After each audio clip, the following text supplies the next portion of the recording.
you want to go ahead and open up to Numbers 13, that's where we're going to start this morning. We're going to move around quite a bit.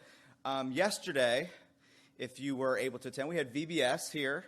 I know it doesn't look it because it was cleaned up so well, but we had a city skyline. We had superhero paraphernalia all over the place. It's a good time for all those who attended. The theme was we spoke about heroes.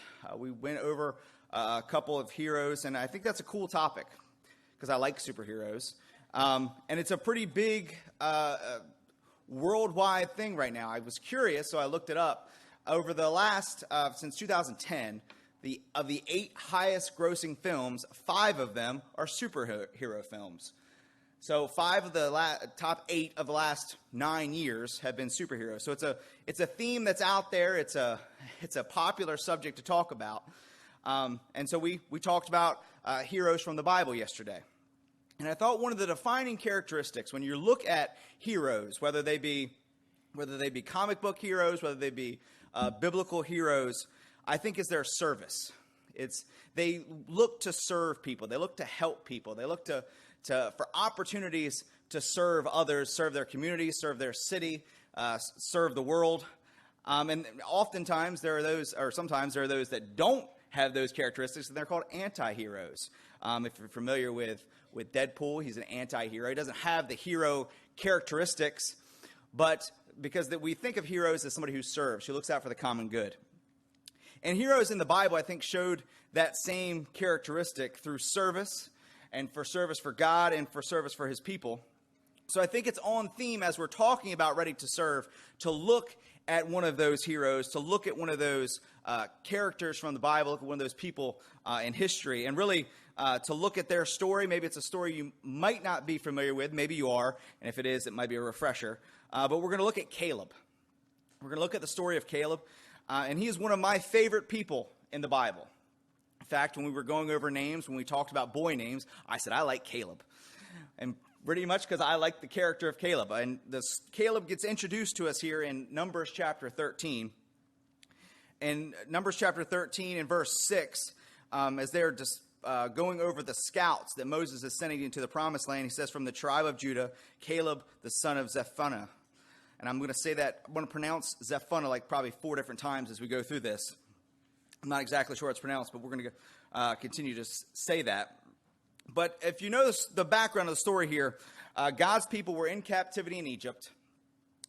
Moses, through a series of plagues, he led them out, crossed over the Red Sea, and now they finally get to Canaan's land. So they're right on the edge of the promised land, and so they're sending out scouts to check out the land, see who lives there, what's the land look like, does it bear good fruit. So Caleb is one of the scouts that Moses is sending into the promised land to look over it. So if we go to verse 18, it says, this is the instructions that Moses gives to the spies. He says, see what the land is like, and whether the people who live in it are strong or weak, whether they are few or many. How is the land in which they live? Is it good or bad? And how are the cities in which they live? Are they like open camps or with fortifications? How is the land? Is it fat or lean? Are there trees in it or not?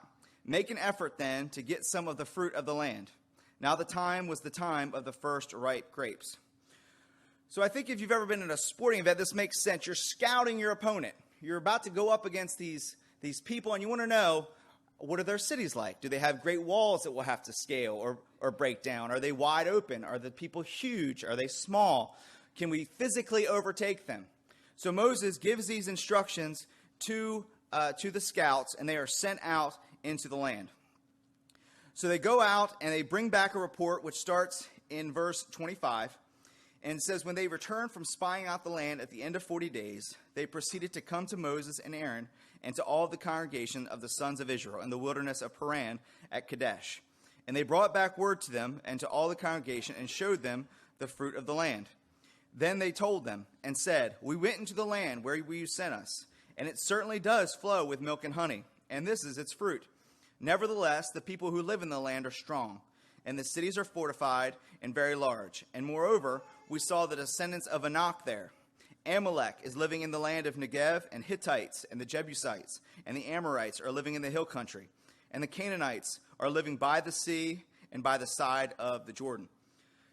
So the scouts come back and they give this report that the land is fantastic. It's flowing with milk and honey. But the cities are fortified. The people are huge.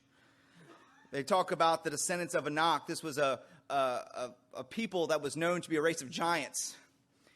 And he's saying, look, these people are there. They're huge. The cities are fortified. I don't know what we're going to do against these guys. Yeah, it's a great land, but I think, God may have led us into an unwinnable situation.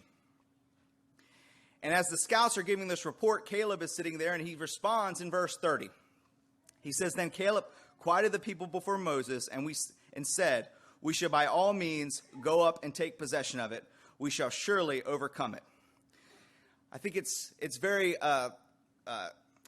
symbolic of Caleb that the first words that he speaks in the Bible are in response to everybody who's saying, look, these people are huge.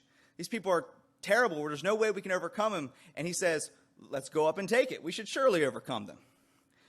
Caleb has faith, and he shows confidence in God's ability to overcome the situation, even though from the human eye, it didn't look like they had an advantage.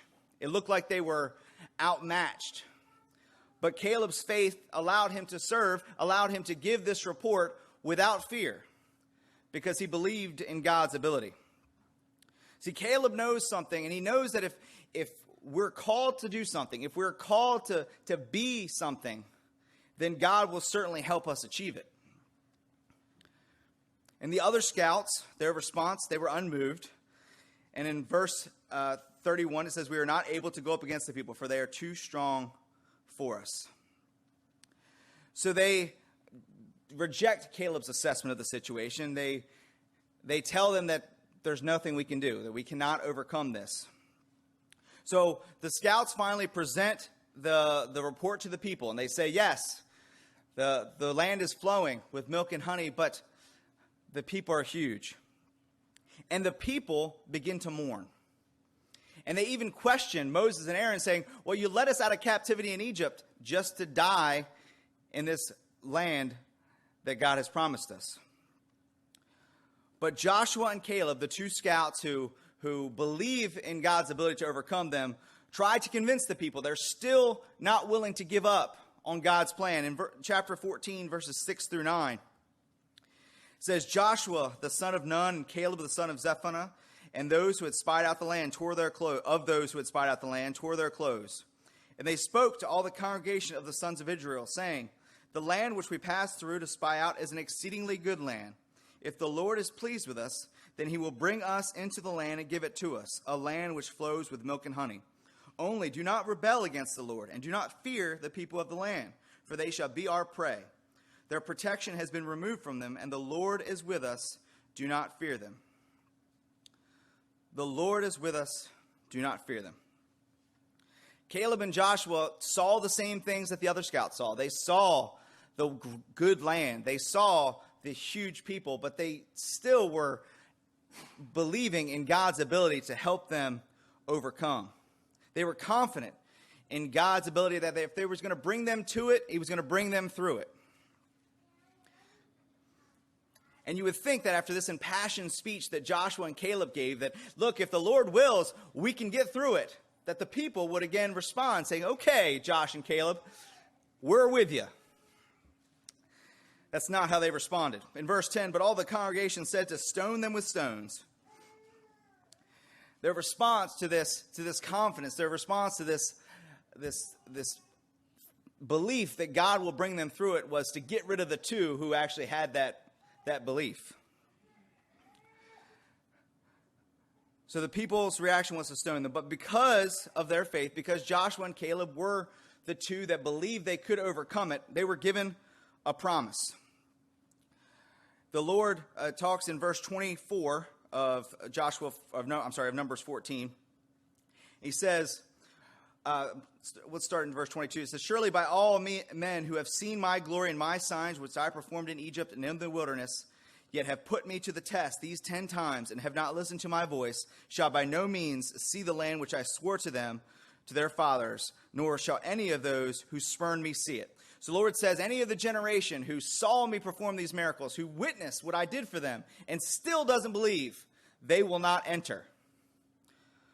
But in verse 24, but my servant Caleb, because he has had a different spirit and has followed me fully, I will bring into the land which he entered, and his descendants shall take possession of it.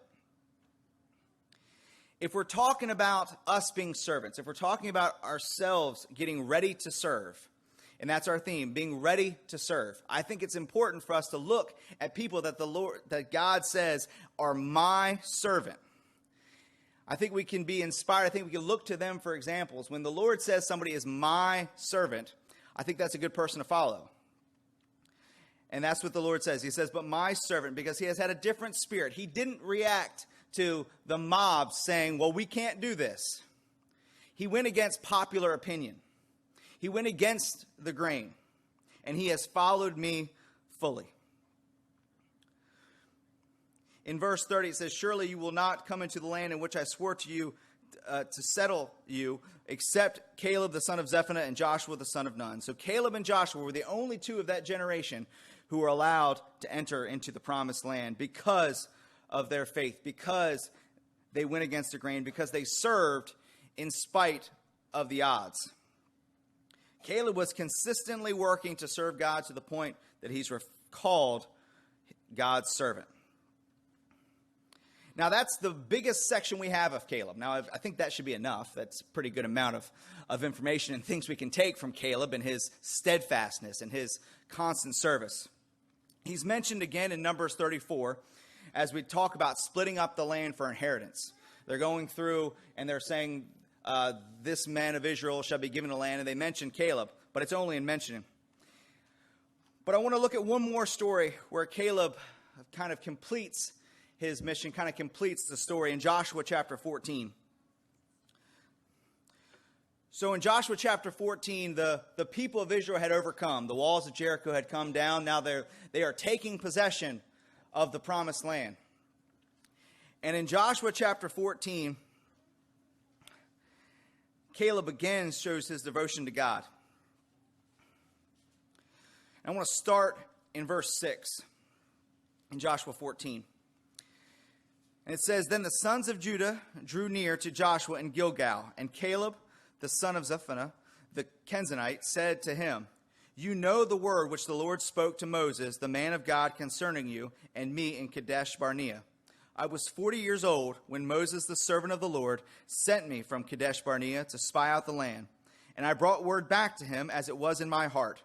Nevertheless, my brethren who went up with me made the heart of the people melt with fear. But I followed the Lord my God fully. So Moses swore on that day, saying, surely the land on which your foot has trodden shall be an inheritance to you and to your children forever, because you have followed the Lord my God fully. Caleb recaps what has happened. He says, look, I went into the land. I was with the scouts. I saw how great it was. And I spoke as was on my heart, that the Lord will bring us through it. But the people who went with me melted the people's heart with fear. So I was promised this land. I was promised the land that my feet had trod on. And in verse 10, he says, now behold, the Lord has let me live, just as he spoke these 45 years, from the time that I spoke this word to Moses, when Israel walked in the wilderness. And now behold, I am 85 years old today. I am still as strong today as I was in the day Moses sent me. As my strength was then, so my strength is now, for war and for going out and coming in. This is just a fantastic attitude. I love Caleb's response here. I was 40 years old when I went into the land, and look, I am still as strong now at 85. I don't know how many people we have here at 85, but I don't think they're saying that they're as strong now as they were when they were 40. Caleb's attitude is what's driving him through here. I am still willing to serve. I am still willing to do anything I can to serve God and to serve his purpose and to do what he has called me to do. And in verse 12 it says, now then, give me this hill country about which the Lord spoke on that day. For you heard on that day that Anakim were there, with great fortified cities. Perhaps the Lord will be with me, and I shall drive them out as the Lord has spoken. So Joshua blessed him and gave Hebron to Caleb the son of Zephaniah for an inheritance. Therefore Hebron became the inheritance of Caleb the son of Zephaniah the Kenizzite until this day, because he followed the Lord of God fully. Caleb requests the hill country. Requests the hill country where Anakim were there. And again, this was the children of Anak, who were a race of giants. He's 85 years old, and he says, you know what? Give me that hill country, because I hear there are giants there, and if the Lord's with me, I'm going to drive them out. His confidence in the Lord, his willingness to serve, his willingness to push forward no matter what, I think is an inspiration to us all. Because if we want to be called my servant Daniel, my servant, insert name here, I think one of the things that we need to have is that perseverance to trust God fully and to continue to do what he wants us to do in spite of the odds and the things and the obstacles placed in front of us. Caleb always went about serving the Lord's will, and I think that he's an excellent example for us to look for. If you skip forward in the story, Caleb does that. He drives the people out of that area, and he claims that area for himself. Now, when we look at Caleb, I think our mission is quite a bit different than Caleb's was at that time, driving people out versus bringing people in. However, I think Caleb's constant service to God is something that we can look to as heroic. His constant service for his entire life was heroic. I think the similar theme of serving being great, of serving leading us to be a hero, is consistent in Jesus' message. If you flip over to Matthew chapter 23, I think we'll see a common theme about service making us great. In Matthew chapter 23, starting in verse 2, we can start in verse 1. Then Jesus spoke to the crowds and said to his disciples, saying, the scribes and the Pharisees have seated themselves in the chair of Moses. Therefore, all that they tell you, do and observe. But do not do according to their deeds, for they say things and do not do them. They tie up heavy burdens and lay them on men's shoulders, but they themselves are unwilling to move them with so much as a finger. But they do all their deeds to be noticed by men, for they broaden their phylacteries and lengthen the tassels of their garments. They love the place of honor at banquets and the chief seats in the synagogues, and respectful greetings in the marketplace, and being called rabbi by men. But do not be called rabbi, for one is your teacher, and you are all brothers. Do not call anyone on earth your father, for one is your Father, he who is in heaven. Do not be called leaders, for one is your leader, that is Christ. But the greatest among you shall be your servant. Whoever exalts himself shall be humbled, and whoever humbles himself shall be exalted. Jesus was pointing out that these people who were sitting up top, these people who wanted the place of honor, weren't willing to work. They weren't willing to serve. They weren't willing to help. And he's saying, don't aspire to be that. Don't aspire for the place of honor. Serve. For if you want to be greatest, serve others. If you want to be exalted, humble yourself. And this is a common theme throughout all heroes. Heroes serve. Heroes look for others to help. Because if you want to be the greatest, you need to serve others. And when we follow God, when we serve him, when we wholeheartedly give ourselves over to service to him, we have a land promised us as well. For when we give our life over to Jesus, when we commit to him, when we are baptized into his body, there's a land waiting for us as well. A promised land, if you will. Heaven with him. If you haven't made that commitment this morning, or if you need help in any way whatsoever, we encourage you to come forward this morning as we stand and sing.